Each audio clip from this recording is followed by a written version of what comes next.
Salut à toi, ami humaniste. Tu es bien sur la chaîne du Courant pour une écologie humaine et tu écoutes maintenant un podcast très spécial. C'est un podcast qui souhaite régénérer ton espérance en donnant la parole à des acteurs qui bâtissent dans leur cœur d'activité un monde aimable. On espère que toi aussi, tu voudras te mettre à agir à ton échelle après avoir écouté ça.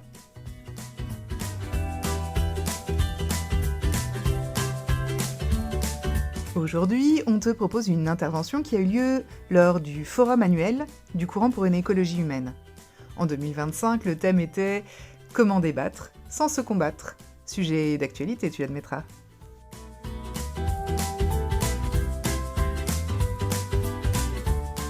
On a donc donné la parole à Xavier Bombard. Xavier Bombard est conseiller municipal, délégué au comité d'intérêts locaux de quartier de Compiègne depuis 2020. Xavier Bombard a centré toute sa carrière professionnelle sur la protection de l'enfance, d'abord en tant qu'éducateur auprès d'enfants en difficulté et de jeunes délinquants, puis comme directeur d'association dans l'Oise et en Seine-Saint-Denis. Et c'est fort de cette expérience et de ses nombreux engagements associatifs qu'il a su proposer une méthode de revitalisation innovante et efficace de démocratie participative pour mieux vivre à Compiègne. Xavier Bombard raconte donc ici l'élaboration de cette initiative citoyenne que sont les comités d'intérêts locaux de quartier de Compiègne. On te laisse maintenant découvrir ses propos.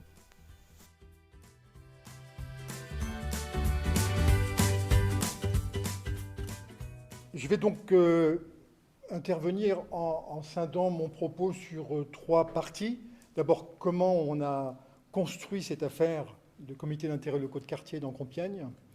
Et puis ensuite, je vous dirai aujourd'hui les gains qu'on peut observer, tant dans la ville que pour ceux qui ont participé dans ces comités d'intérêts locaux de quartier, que pour les élus que nous sommes. Et enfin, je terminerai mon propos par quelques réflexions, quelques questions, en n'ayant pas oublié évidemment de vous donner quelques exemples des travaux qui ont été réalisés par ces comités d'intérêts locaux de quartier. Alors d'abord, ce que l'on voit, ce que l'on entend, ce que l'on vit dans notre monde est quand même terriblement questionnant et pose fondamentalement la question de la rencontre, du débat et de la délibération, puisque tout à l'heure on a parlé de la délibération. Je ne sais pas si vous avez vu, mais il y a quelques mots qui fleurissent actuellement, qui sont assez intéressants. Démocrature, hypnocratie, qui montrent bien que la démocratie est un peu en difficulté. Je pèse mes mots quand je dis un peu, pour être, je dirais, le plus gentil possible par rapport à la situation. Alors d'abord, pourquoi je souhaitais développer cette démocratie participative? Pourquoi notre maire a accepté de mettre ça en œuvre? Vous savez, la grande défiance que la population aujourd'hui a vis-à-vis des politiques. La confiance n'est plus là, ou quasiment plus là. C'est inquiétant. Tout à l'heure, je le disais, la démocratie est un peu malade, donc l'idée était de revitaliser la démocratie à notre niveau. Moi, je crois beaucoup au niveau local. Je pense que ce qu'on peut faire à un niveau local est très important et ça participe progressivement par une forme d'irrigation, finalement, à la construction du monde. L'objectif était aussi d'encourager l'engagement citoyen, c'est-à-dire permettre aux citoyens qui en avaient envie, qui étaient volontaires, de participer à la vie de la ville. Donc ça voulait dire donner la parole aux citoyens, évidemment, en les écoutant et en prenant en considération leurs paroles.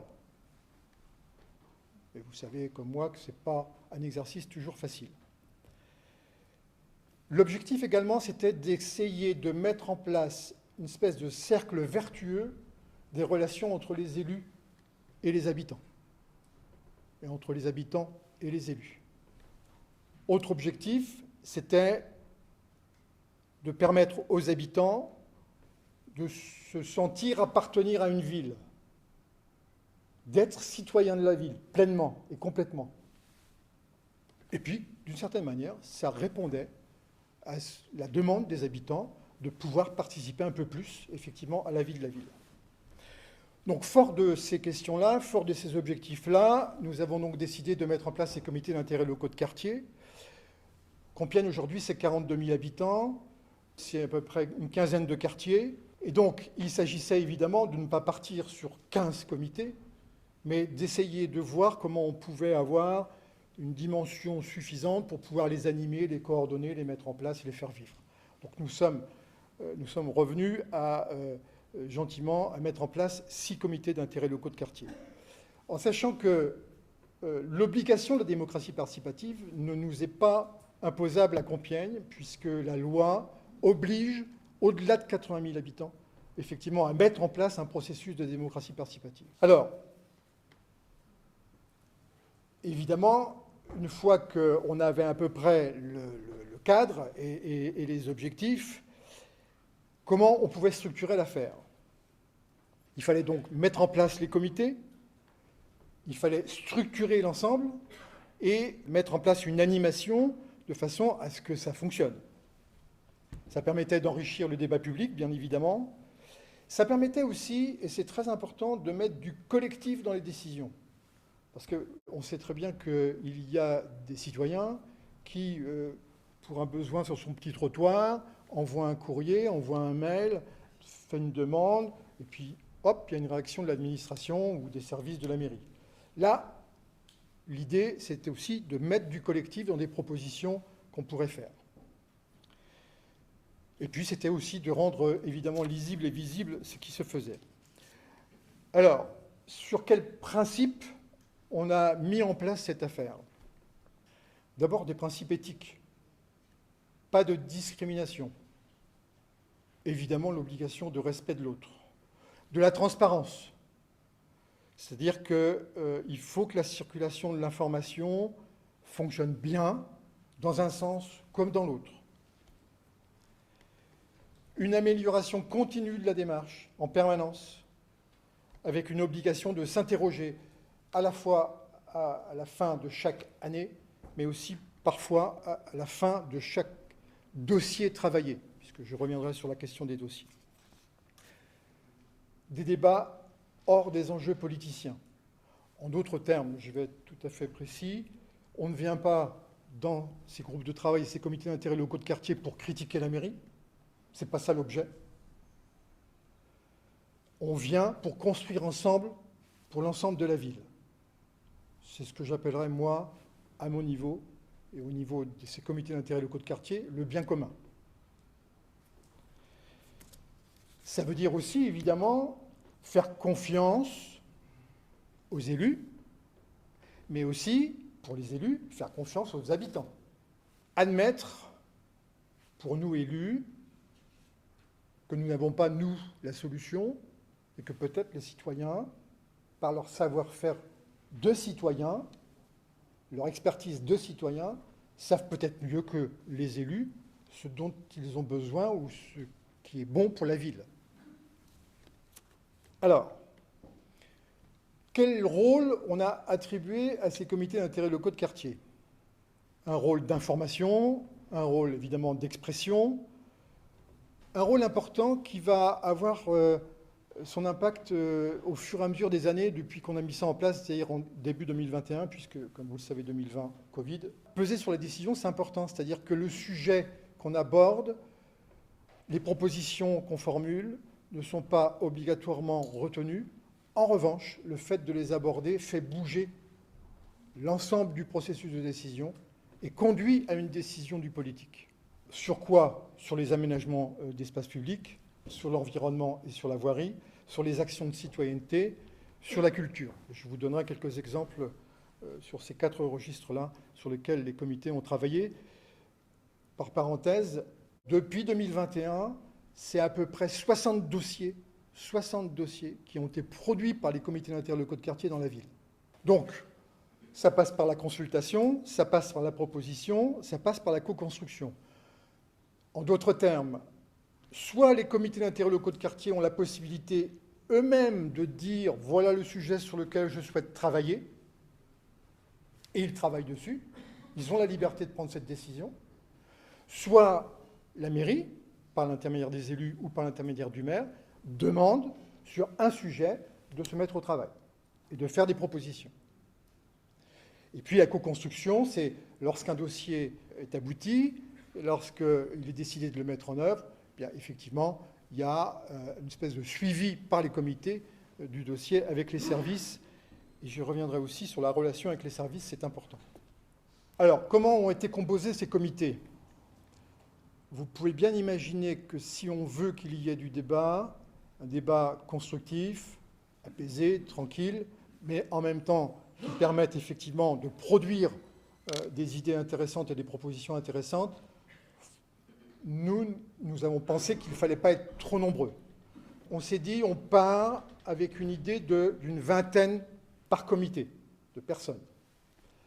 La répartition de ces comités, un tiers des personnes étaient désignées par le maire, soit sur proposition des élus, par relation, etc. Un tiers était désigné par les associations qui vivent dans la ville, ou sur le quartier sur lequel ils sont implantés, et un tiers par le tirage au sort sur les listes électorales, en présence d'huissiers. On a proposé que, pour que les gens puissent pouvoir, sur le temps, suffisamment s'investir, on s'est dit, on fait un mandat de 3 ans, renouvelable une fois. Au total, depuis 5 ans, c'est 260 personnes dans la ville de Compiègne qui ont participé à ces comités. Aujourd'hui, pour les 6 comités, il y a à peu près 150 personnes, de tous les quartiers de la ville. Et au fur et à mesure de l'année, évidemment, nous avons des personnes qui sont venues nous solliciter en disant « je souhaite participer », puisqu'ils ont pris connaissance des travaux qui étaient faits, de la manière dont c'était fait. Donc ils sont venus nous solliciter pour dire « je souhaite participer ». Donc nous les recevons, nous discutons avec eux, l'idée étant de ne rejeter aucune demande.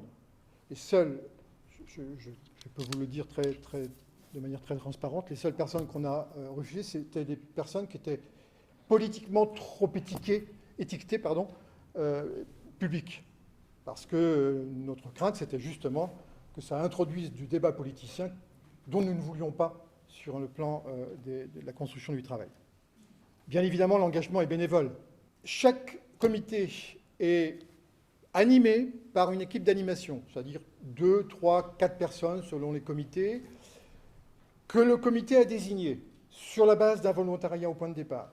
Ces équipes d'animation, nous les avons formées au départ, à la fois dans les méthodes d'animation des comités, mais aussi dans les travaux à conduire, dont les comptes rendus à fournir, puisque à l'issue de chaque réunion, il y a un compte rendu qui est diffusé dans tous les comités, sur le web, avec un code d'accès, où tout le monde a accès à toutes les informations. Donc il y a vraiment une totale transparence des travaux qui sont fournis.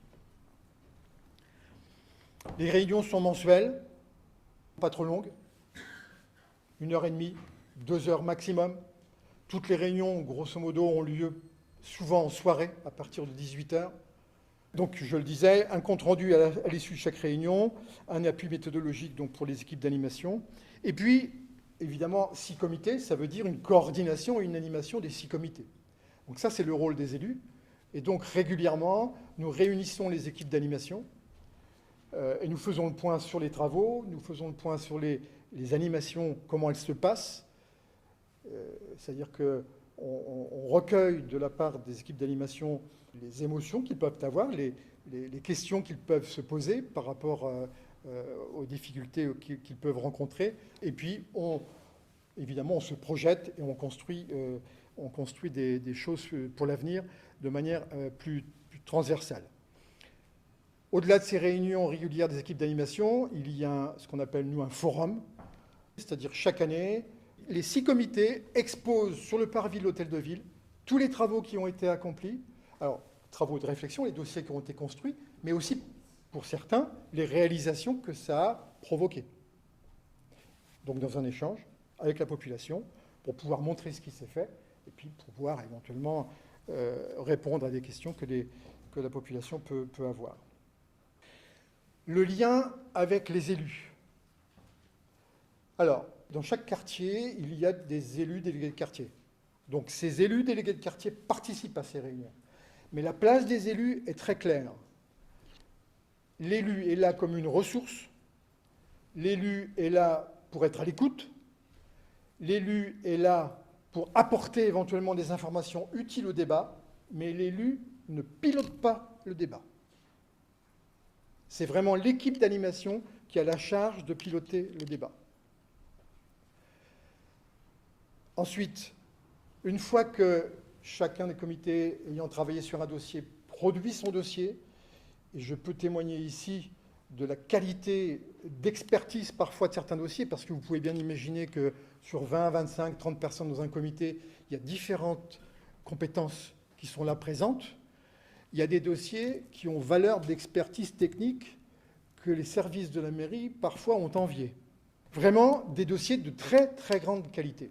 Donc quand ces dossiers sont terminés, ils nous sont envoyés en tant qu'élus, nous le transmettons au maire avec un certain nombre d'observations et de propositions complémentaires. Le maire fait ses observations, envoie dans les services pour instruction, et ensuite il y a un retour, soit dans la réalisation, soit éventuellement dans une suspension, puisqu'il n'y a pas les moyens, ou éventuellement ce sont des dossiers trop importants et qui nécessitent effectivement une étude à plus long terme. Alors, quels sont les dossiers qui ont été travaillés ?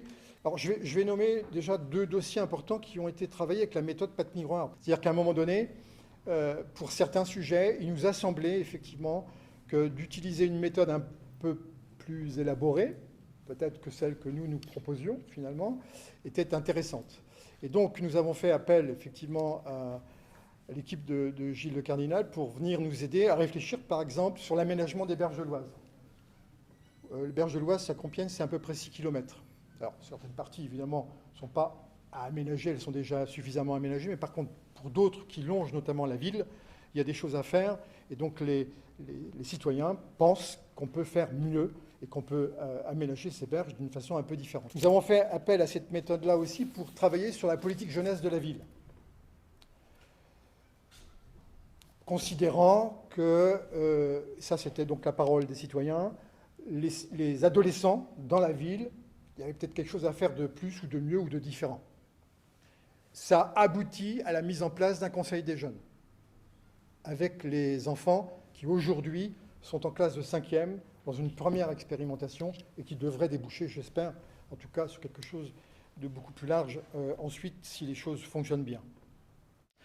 D'autres sujets qui ont été abordés, les citoyens inquiets de voir beaucoup de médecins partir en retraite, pas remplacés, ont souhaité faire des propositions à la mairie et plus largement à l'ARC, puisque c'est un sujet qui a été repris finalement au même moment par l'ARC, pour pouvoir mettre en place un certain nombre de choses pour attirer les médecins ou les aider à s'installer sur la ville.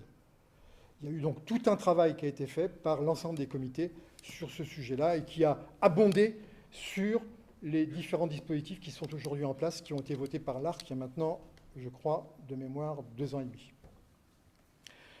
Autre sujet qui a été travaillé, l'ensemble des comités s'est dit, on a un problème avec les bancs dans la ville. C'est bête, vous allez me dire, mais il y a des endroits où il n'y a pas de bancs, il y a des endroits où il y a des bancs qui sont abîmés, il y a des endroits où effectivement il y a des bancs qui nuisent, parce que ça provoque du bruit, etc. Réfléchissons un peu à ce sujet-là. Qu'est-ce qu'on peut faire de plus, de mieux, de différent, pour qu'effectivement, sur l'ensemble de la ville, pour permettre aux personnes un peu âgées, aux mamans ou papas qui veulent s'asseoir avec leur enfant pour se poser, et qu'il y ait des bancs aux bons endroits, sans que ça cause pour autant des nuisances. Donc tous les comités ont travaillé, ont fait un répertoire complet de tous les bancs sur la ville, et ont produit des propositions au conseil municipal. Aujourd'hui, nous travaillons sur la création d'une journée citoyenne, c'est-à-dire une journée où les citoyens volontaires accepteraient de donner du temps à la ville pour faire des choses pour la ville. C'est des choses qui existent au niveau national et qui donc sont en réflexion là actuellement avec les comités d'intérêt locaux de quartier. Qu'est-ce que je peux vous dire d'autre ? Bon, des aménagements de voiries, de carrefours, de places dans les différents endroits de la ville. Voilà, 60 dossiers au total, et avec un certain nombre donc, de réalisations à l'issue de ces 60 dossiers. Les 2 derniers points, c'est-à-dire les gains. C'est une opportunité pour la ville, puisque effectivement un certain nombre de talents, évidemment, se sont révélés à travers les travaux qui ont été construits.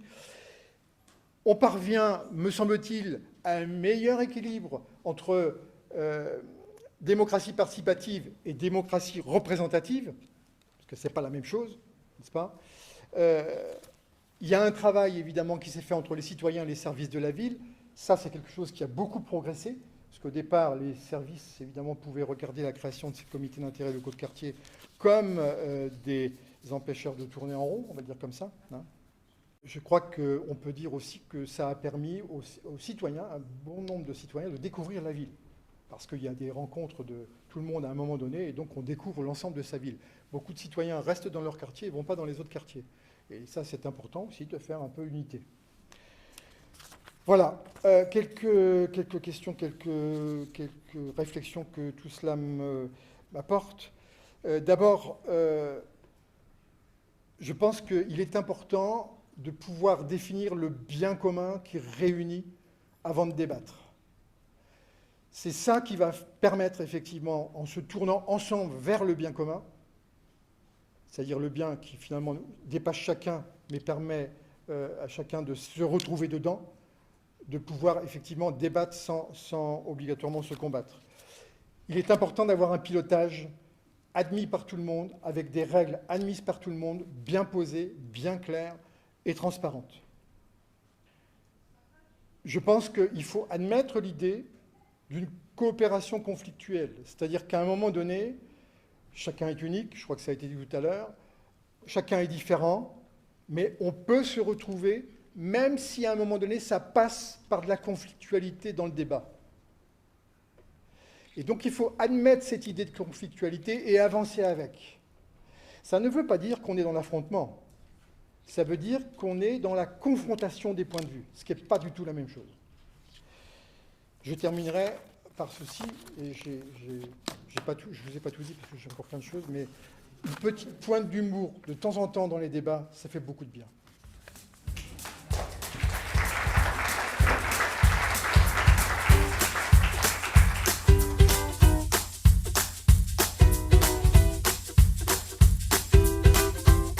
Cher auditeur, merci de ton écoute. Si tu as apprécié cet épisode, partage-le autour de toi. Et pour suivre nos actus ou juste t'abonner à notre newsletter mensuelle, on te donne rendez-vous sur www.ecologihumaine.eu. À bientôt!